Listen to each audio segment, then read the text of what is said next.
In London right now, you can sleep in a private pod in the city center for less than the price of a hostel dorm bed. Not a shared room. Not a bunk with a curtain. A fully enclosed pod with a reading light, a charging port, and a lockable door for around $30 to $40 a night in one of the most expensive cities on Earth. That gap is why this format is spreading fast and why most first-time bookers still get it completely wrong. There are three real forces pushing capsule hotels into cities far outside Asia. And by the end of this video, you will understand exactly what those forces are and what the one mistake almost every first-time guest makes before they even check in. Let's start with the land problem. Point 1. Urban land costs broke the budget hotel model. Traditional budget hotels need a lot of floor space per guest. A standard room runs roughly 200 to 300 square feet. When land prices in city centers climb high enough, that math stops working. The hotel either moves to the edge of the city, raises prices, or closes. In cities like London, Amsterdam, and Singapore, that pressure has been building for years. Capsule formats solve it differently. A well-designed pod floor can fit 3 to 4 times as many guests into the same footprint as a standard room floor. The operator's cost per guest drops sharply. That saving gets passed on, at least partially, to the traveler. Travel industry reports suggest that in several European city centers, capsule-style properties are now pricing below comparable hostel dorms while offering meaningfully more privacy. That combination, lower cost, more personal space, is what is driving the demand side of this story. But cheaper land use alone does not explain why travelers are actually choosing this. That comes down to who is traveling now. Point 2. Solo travel is reshaping what budget lodging needs to be. Solo travel has been growing steadily across most major markets for several years. A solo traveler does not need a double bed or a sitting area. They need a safe place to put their bag, a reliable internet connection, somewhere to sleep, and enough privacy that they can decompress after a full day of moving through a city. A capsule pod, done well, delivers exactly that list and nothing more. The hostel dorm was built for a different kind of traveler, younger, more social, willing to share a bathroom with 12 strangers. That traveler still exists.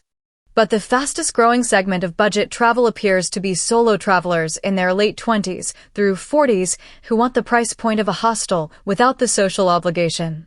Capsule hotels fit that profile almost perfectly. In cities like Singapore and Bangkok, operators have been refining this format for years. What is newer is seeing the same logic applied in Warsaw, in Lisbon, and in several American cities where the format is gaining attention as a serious alternative to mid-range hotels that have priced themselves out of the budget bracket. Point 3. What travelers actually want has shifted. Here's the piece most people miss. The old assumption was that budget travelers want a bed and are willing to sacrifice everything else. The newer reality is that budget travelers want to control their environment. They want noise control.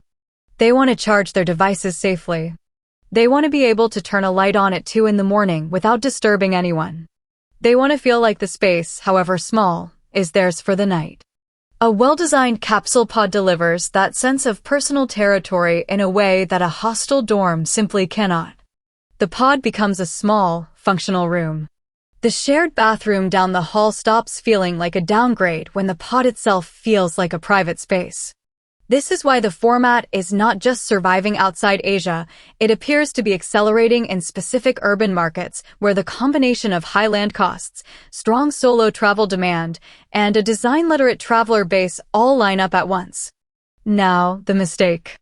The single thing most first-time capsule hotel guests get wrong is the size expectation. They book based on price and privacy, arrive, and feel genuinely surprised by how small the pod is. Not disappointed by the quality, surprised by the dimensions. A standard pod runs roughly 6.5 feet long, about 2.5 feet wide, and 2.5 feet high. You can lie flat. You cannot sit fully upright. You cannot unpack a large suitcase inside the pod.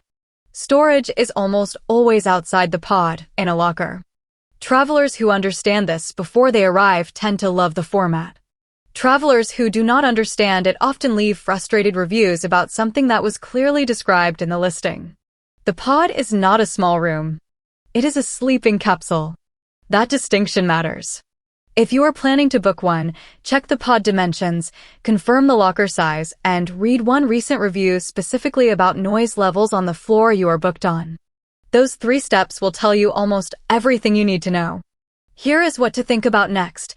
The same logic driving capsule hotels, high land cost, solo demand, privacy at low price, is now reshaping another type of urban space that most travelers walk past every day without realizing it has quietly changed. That one is worth a closer look.